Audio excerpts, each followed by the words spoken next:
Manchester United fans, I don't even know where to start today. This is beyond embarrassing. For defenders in the box, one attacker, and somehow that attacker scores. What are we even watching here? How is this possible at the highest level of football? These players train every single day, so what exactly are they training on? Because defending clearly isn't part of the plan. It is too easy, very, very easy, for any opponent to score against Manchester United right now. And don't tell me this is about tactics. No, no, no. This is beyond tactics. This is basic defending, and our players look like strangers out there. No chemistry, no leadership, no communication. On paper, this defense should look strong, but in reality? They are clueless. Completely clueless. It feels like every single attack against us is a potential goal, and that is shameful. Now let's get into Ruben Amorim, because honestly, he's driving me insane. 80 minutes. 80 minutes before he realized his midfield was being completely swallowed by Brentford. From the very first half we were drowning. We couldn't move the ball forward, we couldn't build anything, and yet he sat there watching like everything was fine. Only in the 80th minute did he bring on Mason Mount to make it a three-man midfield. Why so late? What's the point at that stage? The game was gone.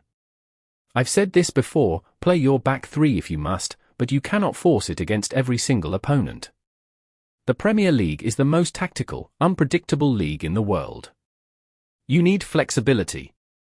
Brentford completely took over the midfield today, and Amorim waited until the 80th minute to react. That's not just poor, it's shocking. And the worst part?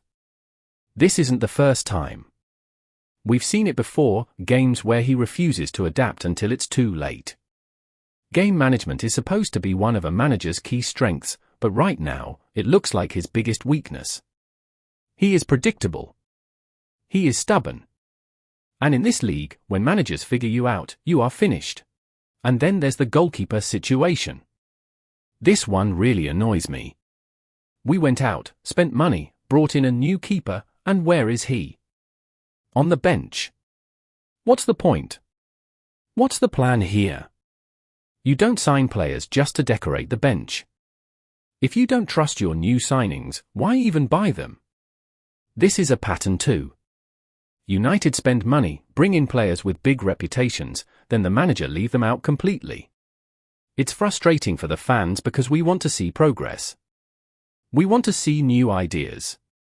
But instead, it feels like we are stuck watching the same team making the same mistakes week after week. Now let's talk about Bruno Fernandes. I have defended him for years, but what we saw today was unforgivable. Missed penalty again. A yellow card. Sloppy passes. A captain who looked completely off his game. And yet, Amorim leaves him on. Why?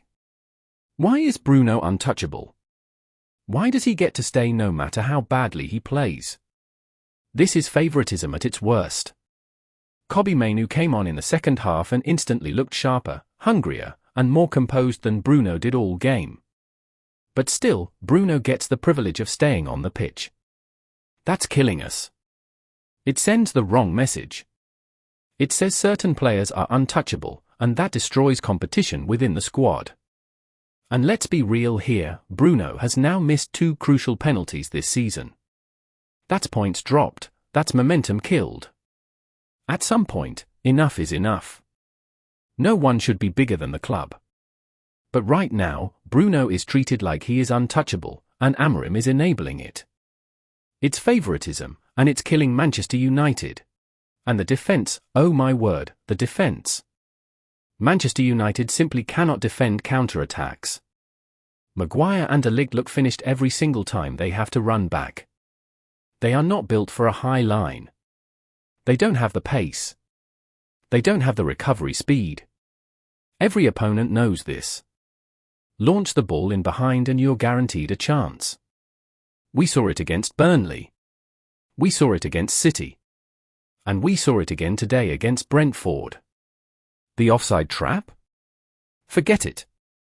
United can't play one. With 3 defenders at the back, there's always one man keeping the striker on side. Chaos. Absolute chaos. And once the ball goes in behind, Maguire and De Ligt are exposed. They're not bad defenders in deep positions, but in a high line? It's a disaster waiting to happen. And the wing-backs, my goodness. How many crosses do we have to suffer through before someone finally decides to stop them? Brentford's entire plan was simple: throw-ins, corners, crosses into the box, and United had no answer. Our goalkeeper saved us from an even bigger humiliation. It could easily have been 4, 5, 6 goals. Why can't our wing-backs block crosses? Why do we make it so easy for opponents to deliver balls into our box? This is the basics of defending, and United are failing at the basics. And then the attitude. The mentality. The so-called spirit of this team. Against Chelsea, we pressed, we fought, we played with energy. But today? Against Brentford? Nothing. No urgency. No intensity. No fight. Players were walking. Walking. Where is the pride? Where is the hunger? And it's not new. This has been the pattern for years. We look motivated against big teams, but when it comes to so-called smaller sides, we collapse. No consistency. No mentality. That is why United are stuck in this cycle. One good performance followed by one bad one. You can't build anything like this. It's draining for the fans to watch. Even in attack, it was a nightmare. Benjamin Sesko had to shoot 3 times before finally scoring. That's how difficult it is for United to score right now. And look, Sesko is a quality player. He links up well, he moves intelligently, he creates chances for others. But what service is he getting? Nothing. Zero.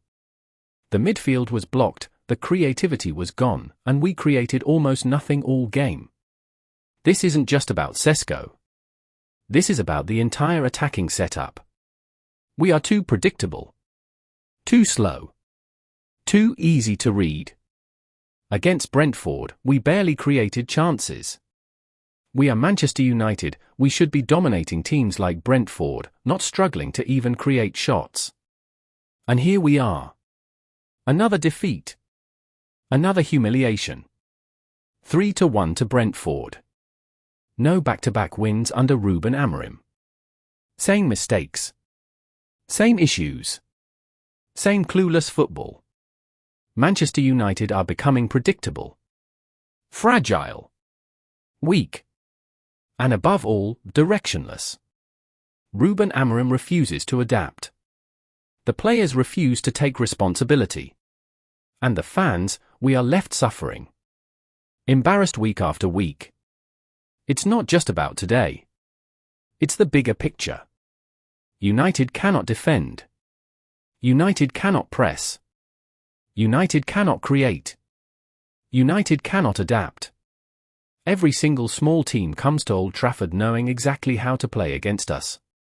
That is humiliating. I am tired of this coach. I am tired of these players. I am tired of watching the same mistakes over and over again. Where is the progress? Where is the pride? Where is the Manchester United that used to scare opponents? Right now, this club is broken. Broken in defense. Broken in midfield. Broken in attack. And unless something changes, we are heading for another wasted season. Manchester United have hit a new low. Another defeat. Another humiliation. Same old problems. We cannot defend, we cannot press, we cannot adapt. And worst of all, we cannot change. The fans deserve better. This club deserves better. But right now, it feels like nobody, neither the manager nor the players, understands the weight of that badge.